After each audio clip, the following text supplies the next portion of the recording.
Corona जैसे आपदा में सभी चीज बंद थे, अब धीरे धीरे सब पटरी पर आ रहा है। अब विद्यालय, कोचिंग संस्थान, तमाम शिक्षण संस्थान खुल रहे हैं। सरकार ने फैसला किया कि 6ठी से 8वीं क्लास को खोल दिया जाए, खुल भी गया।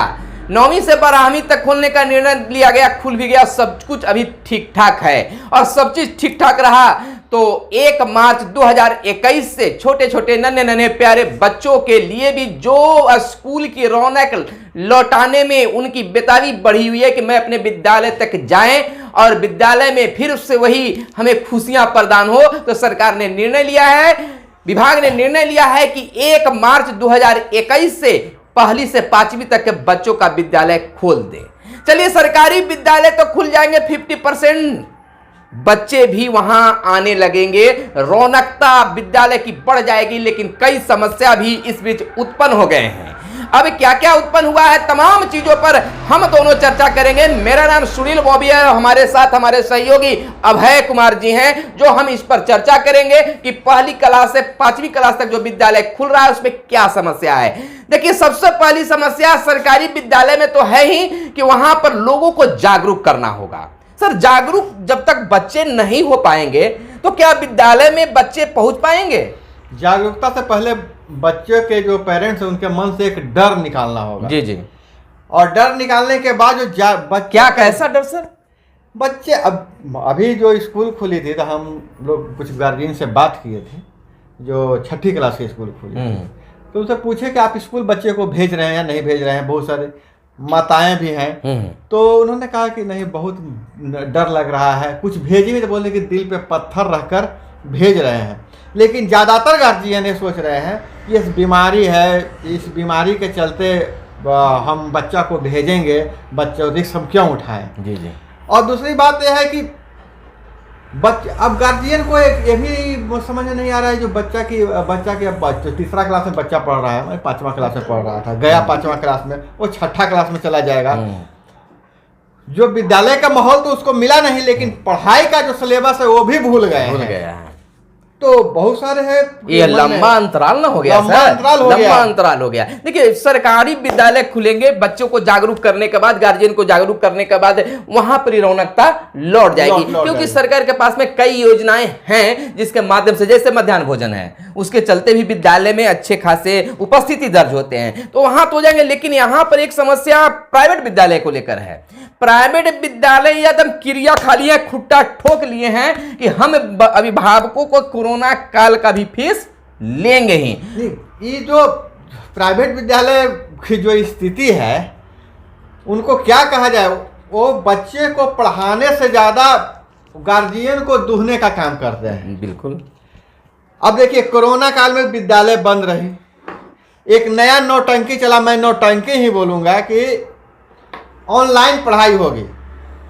ऑनलाइन पढ़ाई में क्या हुआ, हमारे जो मान लीजिए कि शहरी क्षेत्र के हैं बच्चे, तो वो उस लायक है, लेकिन फिर भी 5वां से नीचे और 6ठा से नीचे का बच्चा को ऑनलाइन क्या पता चल रहा है, उसके मम्मी पापा बैठते थे। अच्छा, दूसरा देखिए, नेटवर्क का भी प्रॉब्लम है, मोबाइल का प्रॉब्लम है। आ रहा हूं उसी पर, शहरी क्षेत्र में तो है उनके मम्मी पापा बैठ रहे हैं और बच्चे के बदले उनकी मम्मी पढ़ रही है, क्योंकि वो तो उन लोग के साथ नियम इस तरह से एक परफेक्शन बना दिया है कि आपका बच्चा एब्सेंट है तो ये हो जाएगा, वो हो जाएगा, तो झूठ मूठ का चालू करके पोर्टल और बैठे हुए हैं। लेकिन वही कुछ दिन तक उसके बाद क्या हो गया कि जो कस्बे में, छोटे शहरों में जो प्राइवेट विद्यालय है, सोचे कि हाँ, उनसे हम पीछे क्यों रहें, वो भी इस नाम पे ऑनलाइन क्लास चला दिए। यही सोचे ही नहीं कि हमारा बच्चा जहां से आता है, जिस पारिवारिक पृष्ठभूमि से आ रहा है, वहां मोबाइल है कि नहीं है, नेटवर्क है कि नहीं है। और ऑनलाइन पढ़ाना और ऑफलाइन पढ़ाना दोनों में काफी अंतर है सर, बहुत अंतर है। ऑफलाइन में आप उतना समय में बहुत कुछ कह सकते हैं, देख सकते हैं और कुछ बातें भी ज्यादा कह सकते हैं, लेकिन ऑनलाइन में आपको यह दिमाग में रखना है कि हमको 30 मिनट की घंटी या 30 मिनट में सारे चीजों को रख देना है। हालांकि वहां ऑफलाइन में भी ये बंदिशें हैं कि हमको इतने समय में सारी बात को रख देना है, लेकिन यहां पर आपका भी एमबी कटता है और देखने वाले तमाम लोगों का भी एमबी कटता है। एमबी से ज्यादा यह है कि कुछ क्लासरूम का कोई समाधान है ही नहीं। जी जी, क्लासरूम का कोई समाधान नहीं है। और बात कर रहे हैं कि ऑनलाइन में ऑनलाइन मैं नहीं कर रहा हूँ कि ऑनलाइन से पढ़ाई नहीं होती, ऑनलाइन से पढ़ाई हो सकती है। कम्पिटिटिव तैयारी कर रहे हैं, कोई रिसर्च कर रहे हैं, तो वो समझते कि छोटा बच्चा जो है सामने तो क्लास में बहुत जल्दी धरता ही नहीं है। 2 शब्द मैं बोल रहा हूँ और दोनों शब्द सुनने में एक लगते हैं। ऑनलाइन में पढ़ना पड़ता है, ऑनलाइन से आप पढ़ सकते हैं, कोई पढ़ा नहीं सकता है। और स्कूल में पढ़ाया जाता है, बच्चे तो पढ़ते हैं, लोग बोलते हैं कि बच्चे पढ़ते हैं, नहीं, शिक्षक वहां पढ़ाते हैं और ऑनलाइन से बच्चे पढ़ते हैं। नहीं सर, ये तो है ही बात कि इस तरह से ऑनलाइन व्यवस्था चला कुछ इसका लाभ भी लिए। मुख्य मुद्दे पर आइए। ऑनलाइन व्यवस्था पढ़ाने के लिए नहीं चलाया गया है, ऑनलाइन व्यवस्था फीस से हमको बरकरार रखने के लिए, फीस चलाने के लिए। लेकिन इसमें यह भी सत्यता है सर कि इस फीस के लेने के चक्कर में कई स्कूलों को बहुत बड़ा घाटा होने जा रहा है और कई स्कूलों को लाभ भी हो सकता है। देखिए ये लोग सब एक कर लिए हैं। इन लोग का देखिए 2 चीज पैटर्न चल रहा है कि जो हमारे बच्चे हैं उनसे हम इतना % फीस लेंगे, और नए बच्चे आएंगे उनका हम एडमिशन चार्ज नहीं लेंगे। पूरा बिजनेस एक खाका तैयार कर लिया है ये लोग। लेकिन हम लोग से यही गुजारिश करना चाहते हैं कि आपके पास जो बच्चा है, आपके यहाँ पढ़ा लिखा है, तो आपसे एक जुड़ाव हो गया है, आपसे भावनात्मक संबंध उनसे रखिए। उनको आप बच्चा को आप मतलब अपना ATM कार्ड क्यों समझ रहे हैं कि जब चाहे तब उसको पैसा निकाल लिए। अरे बच्चा को आप पढ़ाइए, जो अगर उसकी मजबूरी को समझिए कि इतना दिन बंद रहा, 10 महीने स्कूल बंद रहा, तो कहाँ से देंगे बच्चे। सही बात। अब बात कीजिए कि हम स्टाफ को देते थे, ये करते हैं, छुपा हुआ नहीं है कुछ से।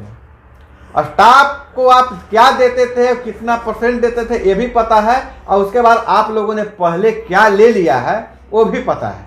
अभी हमारे एक मित्र थे, वो अभी बता रहे थे कि विद्यालय वाले हमसे फोन करके संपर्क कर रहे हैं। देखिए अभी गाइडलाइन अभी जारी है कि 1ली से 5वीं तक के विद्यालय भी बंद रहेंगे, 1 तारीख से ही खुलेंगे। लेकिन यहाँ चालाकी अब प्राइवेट विद्यालय वाले करना शुरू कर दिए हैं कि हम आपको विशेष ट्रेनिंग देने के लिए कुछ बच्चों को बुला रहे हैं, यानी कि पूरी खाका तैयार कर लिया कि अब इनको किसी तरह से हमको सब पैसा ले लेना है। अब वो भी कह रहे हैं कि हम तो फीस बहुत माफ कर दिया, जहां आपको 100% लगता था वहां हम 30% माफ कर दिए, 70% हम आपसे ले रहे हैं। अभिभावकों से हम कहेंगे कि आप सवाल पूछिए, % में आप माफ कर रहे हैं। आपकी वाहन चली नहीं, बिजली जितनी खपत होती थी उतनी हुई, सफाई कर्मचारी जो सफाई करने में जो मेंटेनेंस लगता था वो हुआ।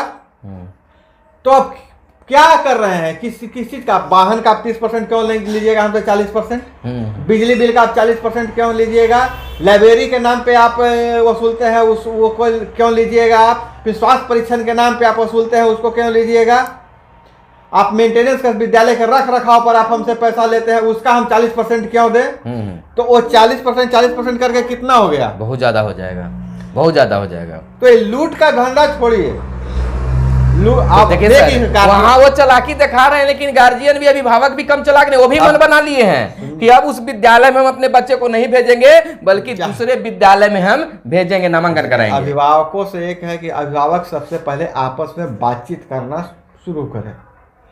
अभिभावक आपस में अभिभावक बातचीत करेंगे और जब इन लोगों का एक राय से जब कोई निर्णय लेंगे तो किसी भी स्कूल भी किसी भी संस्थान की नहीं औकात है कि ये बच्चों को हटा देंगे, और हटा भी देंगे तो दरवाजा, प्राइवेट स्कूल क्या है, दुकान है, बहुत सारी दुकान खुली हुई है, रास्ता है, मिला हुआ है। तो चलिए मैं दर्शकों से, अपने व्यूअर्स से कहना चाहेंगे कि स्कूल तो खुलना ही है और बच्चों को स्कूल में भेजना ही है। जहां तक हो सके सरकारी विद्यालय हो, प्राइवेट विद्यालय हो, खासकर प्राइवेट विद्यालय को लेकर जहां तक सहयोग बनता है उन्हें करें, और नहीं तो फिर तो रास्ता है ही। लेकिन एक बीच में प्रॉब्लम जरूर आया है, समस्या आई हुई है, और इस समस्या से निपटना है। बच्चों को तो स्कूल तक जरूर भेजना है कि बच्चे स्कूल तक पहुंचे और फिर से वही रौनकता विद्यालय में लौटे, और हमारे और आपके बच्चे फिर से सीखने सिखाने का काम जारी रखें। फिलहाल हमारे साथ बने रहें और देखते रहें इस वीडियो को। इस वीडियो में आपको क्या अच्छा लगा कमेंट करके जरूर बताएंगे, और हमसे जुड़े रहे। हमें दीजिए इजाजत। धन्यवाद।